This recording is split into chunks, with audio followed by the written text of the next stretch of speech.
Right, it's day 2. Yeah, we've just got here to Corbett National Park. This is actually just behind our lodge. If you look sort of up there, if I'm filming correctly, this is like a buffer zone.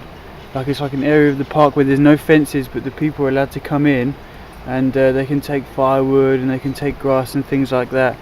And to be honest, I'm a bit shocked because since you come into the buffer zone, it is absolutely ram-packed full of people. The idea of a buffer zone is obviously the people go in and come out, but there's shops here, there's restaurants here, there's lodges here, and just 2 weeks ago somebody was grabbed by a tiger up here, and this is why I've actually turned it on now. If you look at this river, okay, and the big gorge underneath it, apparently the leopards and the tigers are coming up through here, and they're going all the way up the river there, and they're going into, you can see how close the lodges are, they're going up into the towns, which I'll show you tomorrow when I get my camera out. They're actually going up and they're actually taking the people out of the villages, and it's just unbelievable really, because there's just so much here for them. No wonder they're coming out. I mean, there's donkeys here, there's monkeys here, you've got dogs here, you've got horses here, cows, absolutely everything. There's no need for them to hunt anything in the park when all the food is basically being brought to them. But if you look here, apparently, if I just turn this around, I can't film otherwise.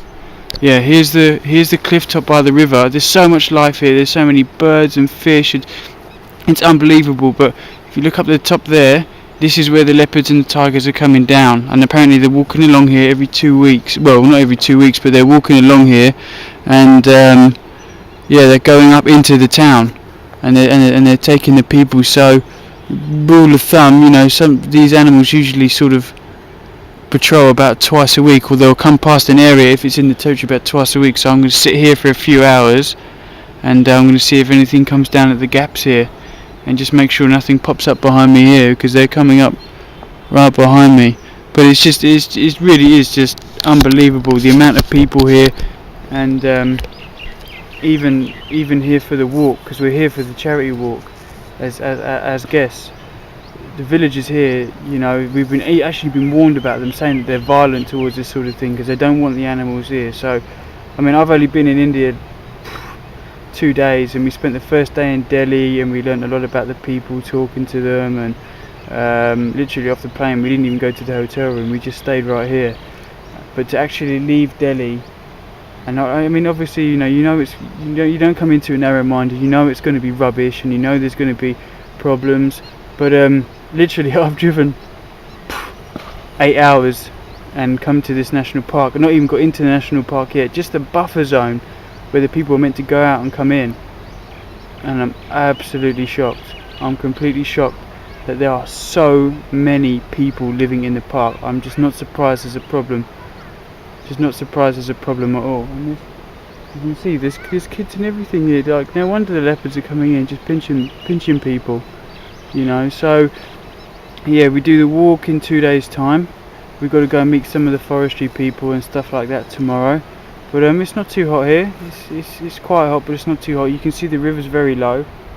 But no, it's going okay, and I can only wait to see till we get into Kruger Park, into Corbett's Park, because the people are telling us all sorts of stories about the local guides harassing the tigers, and they're moving, and all sorts of things. It doesn't really seem that anybody really knows anything. It doesn't really seem that anyone knows what they're doing. I mean, this is supposed to be the best park in India, and I'll record tomorrow, and you'll see that there's no. I mean, look, I look down this way.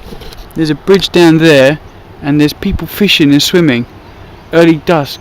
You know, when all the animals are up and moving about. So, you know, it's just such a problem. It's just such a problem. There's nobody here. There's nobody here, you know, keeping any sort of order or check. There's rubbish everywhere. Yeah.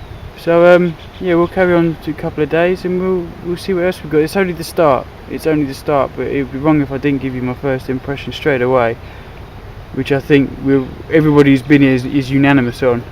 That there's no such thing as a buffer zone here. It is just tiny little park, and the tigers and leopards are just everywhere. Bears, all sorts of things. There's so many birds of prey as well, it's unbelievable. But anyway, yeah, we'll save that for another time.